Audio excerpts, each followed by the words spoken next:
I know when I was a Protestant and I heard of Padre Pio and all the things he had done, someone gave me a book about it. I was like, this is incredible. This is either all lies or this pretty much proves that Catholicism is true. I wouldn't say it was a major influence in my conversion, but it definitely cracked my outer wall to Catholicism. And today I've got the joyful Ray Grijalba, and he's going to talk to us about some of the miracles of Padre Pio. Today, of course, is his Saint's Day. Tell us about the miracles of Pio. Of course, he had the stigmata, which is a big deal. He's the first priest ever to have the stigmata in his hands and in his feet. But what else?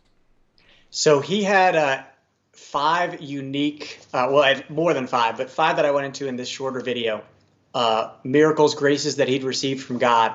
And we're going to go into each one of those. But the one that's most commonly known is that he could read the sins on a soul. So when someone would go to confession, he knew what their sins were. And there were several times where he said, "You forgot a sin." And Taylor's going to pull up one of those videos from that clip. And this was pretty impressive to see. His father was healed, and he visited Padre Pio to thank him. Here's what he said. When he saw me, he said, "Well, your father's all right then." Well, this shattered me, really, because I'd never been down in San Giovanni Rotondo before. I'd never been down that part of the world. Neither did I know anyone down there. I posed in my mind a question to him. I was saying, "Was it you? Was it you?" And he replied, "In the dream. In the dream." Well, I started shaking. I was scared stiff, to tell you the truth. I said, "Yes, Father, in the dream, Father."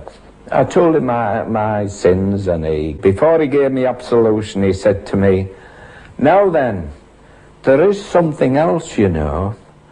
I says, "Well, Father," I said, "I can't remember anything else." Padre Pio then described an incident with a girl in the park when he first joined the army. I was so embarrassed.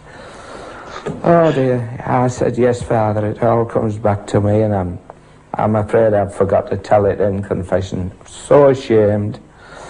Well, he said, "You've been carrying this sin around with you," he says, "ever since 1941.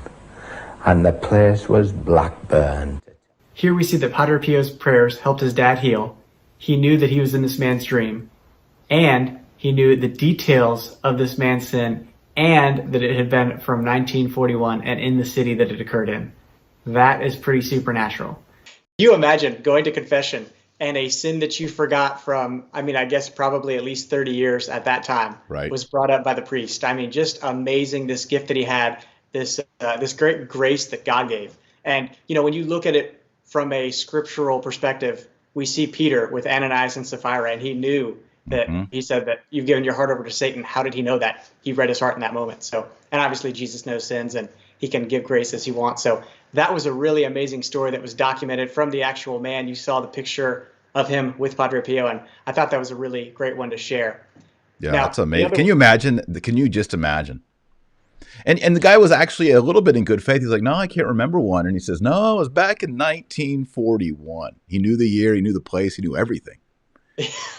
It's supernatural, folks. If you're not a Catholic, there's a lot of people who aren't Catholic who watch this channel, by the way, Ray. Yes. Just hearing that, you have to realize that that's a supernatural gift that comes from God. This one's pretty popular and was verified by Angelo. Was this woman? She went to confession to Padre Pio, and he said, "There's a sin that you're not truly sorrowful for, that you're not stating." And she said, "I think I've said everything." He said, "No, get out. I'm not giving you absolution. Go say a rosary." So that's pretty harsh, right? Wow. We'll get into that in a second. She comes back again, and he says, "No, get out. You need to," and he would say, "Basta, right, enough. Just get out." Basta. And then she came back the third time, and by that time she was pretty frustrated. And he said, "Just close your eyes." And she closed her eyes, and he said, "What do you see?" And she said, "I see a pope and Jesus, but I don't know who this pope is." And he said, "That would have been your son if you didn't abort him." Ooh. Pio says the rosary is the weapon. That's a quote from Pio. So, yes. Look, it's not just some guy named Taylor on YouTube saying, "Pray the rosary every day, you're not a team." It's the Blessed Mother herself, the Theotokos, ever virgin, and it's St. Pio the Wonder Worker.